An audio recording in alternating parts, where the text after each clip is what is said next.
তত্ত্বাবধায়ক সরকার ব্যবস্থা পুনর্বহাল বিষয়ে সচিবালয়ে কথা বলছেন আইনমন্ত্রী মোহাম্মদ আসাদুজ্জামান। আমরা সরাসরি চলে যাচ্ছি সেখানে।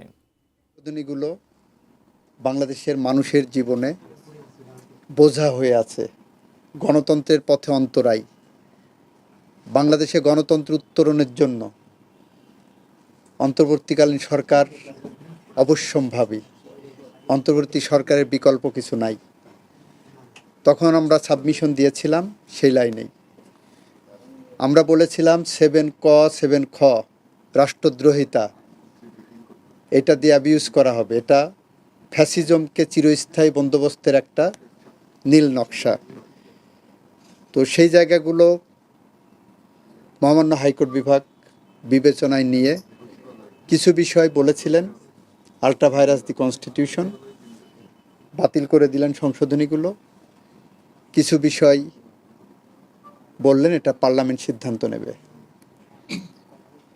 আইনের জেনারেল ইন্টারপ্রিটেশন হলো পার্লামেন্ট এটা সিদ্ধান্ত নেবে, এইটা বলার অবকাশ রাখে না। কারণ পার্লামেন্ট ইচ্ছা করলে এটা যে কোনো সময় বাতিল করতে পারেন।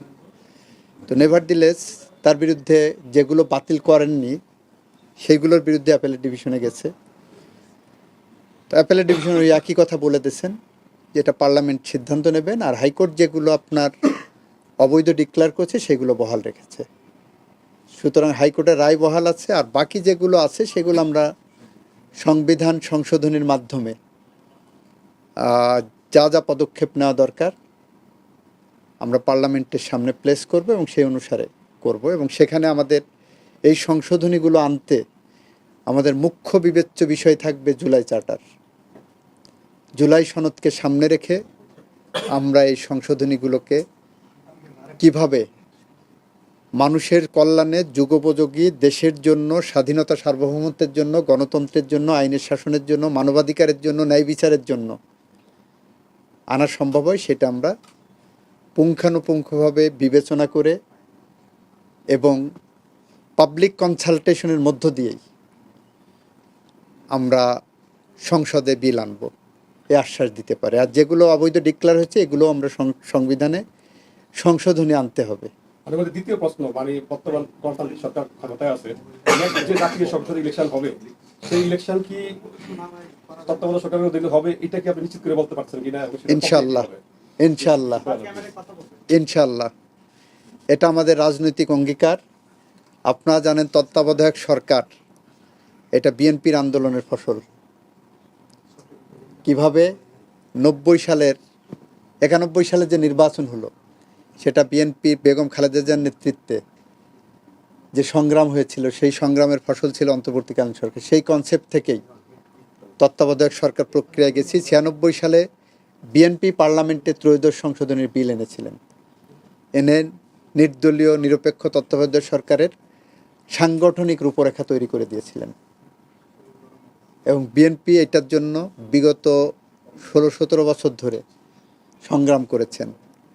বেগম খালেদা জিয়ার নেতৃত্বে দেশ বাঁচাও মানুষ বাঁচাও যে স্লোগান দিয়ে আমরা নিরন্তর সংগ্রামের পথে হেঁটেছিলাম, সেই পথে হাঁটার মুখ্য লক্ষ্য ছিল যে আমার ভোট আমি দেব, যাকে খুশি তাকে দেব। এবং সেই প্রক্রিয়ায় ফেরার জন্য তত্ত্বাবধায়ক সরকারের বিকল্প কোনো পথ ছিল না। আমরা সেই জায়গাটা রাজনৈতিকভাবে অঙ্গীকারবদ্ধ। সেই সময় তো আইনটা পাশ হয়েছিল তত্ত্বাবধায়ক সরকার হিসাবে, এখন এটা কি তত্ত্বাবধায়ক সরকার থাকবে না অন্তর্বর্তী সরকার? রায়ে যেভাবে আছে আমরা সেটাকে বিবেচনায় নিয়ে যেটা করলে ভালো হয় সেটাই করব এবং এটা পাবলিক কনসালটেশনও দেব। আপনারাও সেটার পার্ট হবেন। এই সংশোধনী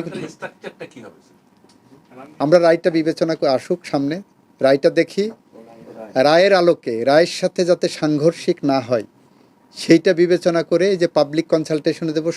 সব শ্রেণীর মানুষের, সব মতের মানুষের, সব পথের মানুষের সাজেশন নেব।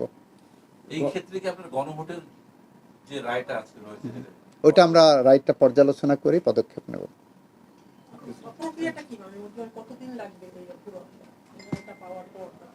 রায় পাওয়ার পরে আমাদের সংবিধান সংশোধন একটা কমিটি হবে, সেই কমিটির প্রক্রিয়ায় আইনি প্রক্রিয়া যেভাবে আসে সেভাবে আসবে। এটা তো টাইম ফ্রেম বলা যায় না। সংবিধানের তত্ত্বাবধায়ক সরকার ব্যবস্থা হবে হবে ইনশাআল্লাহ। এটা আমাদের রাজনৈতিক নির্বাচনী জাতীয় কমিটমেন্ট।